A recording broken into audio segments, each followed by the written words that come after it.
Bonjour tout le monde, bienvenue dans cette nouvelle série qui est le bestiaire des mythes et légendes. Ce premier épisode sera sur le Dahu et je vais vous le présenter en moins de 4 minutes. Tout le monde a entendu parler du Dahu et certains y croient même encore. La preuve pourrait en être ces images prises par l'INA en 1960. Biologiquement, c'est un animal imaginaire, original, connu pour la particularité d'avoir 2 pattes plus courtes d'un côté, et la légende est surtout connue pour la chasse au Dahu. Avant de parler de cette pratique montagnarde traditionnelle, revenons-en aux bases. Qu'est-ce qu'un Dahu ?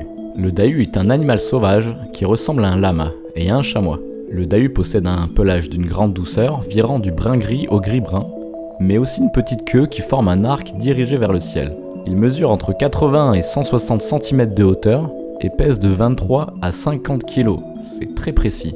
C'est un mammifère qui a comme principale caractéristique le fait que 2 de ses pattes soient plus courtes que les autres, et il vit dans les zones montagneuses françaises, dans les Alpes ou les Pyrénées. Sa morphologie spéciale, résultat de l'évolution, faciliterait ses déplacements à flanc de collines ou de montagnes, mais l'obligerait cependant à se déplacer toujours dans la même direction et sur un même côté, sans pouvoir faire demi-tour. Cet animal est très difficile à observer, il est très craintif, mais délicat. Leur population est estimée à un petit millier dans le monde.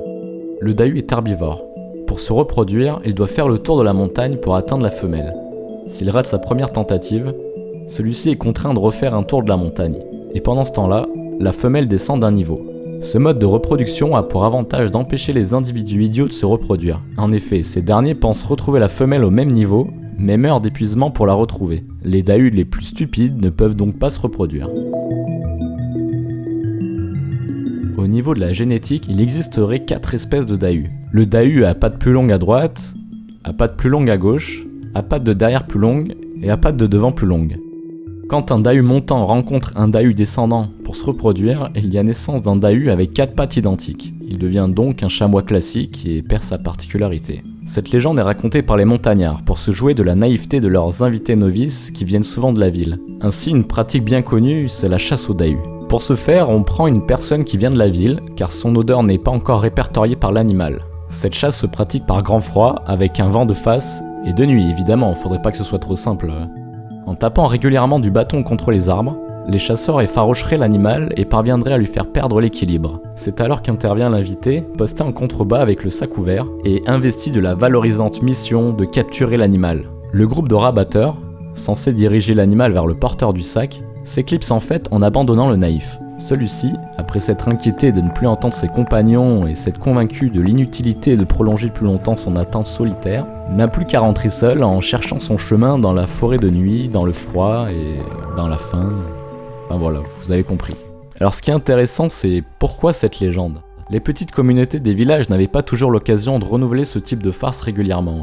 Les personnes des villes ne venaient pas souvent. Il fallait donc que le hasard soit favorable, parfois au bout de plusieurs années, en ramenant dans leur filet un étranger, un visiteur de la ville, qui devait séjourner quelque temps dans le village. Par exemple un jeune apprenti, un domestique, un travailleur saisonnier, n'ayant bien sûr jamais eu vent de la supercherie du Dahu. Il fallait aussi que le nouveau corresponde au profil de la proie potentielle.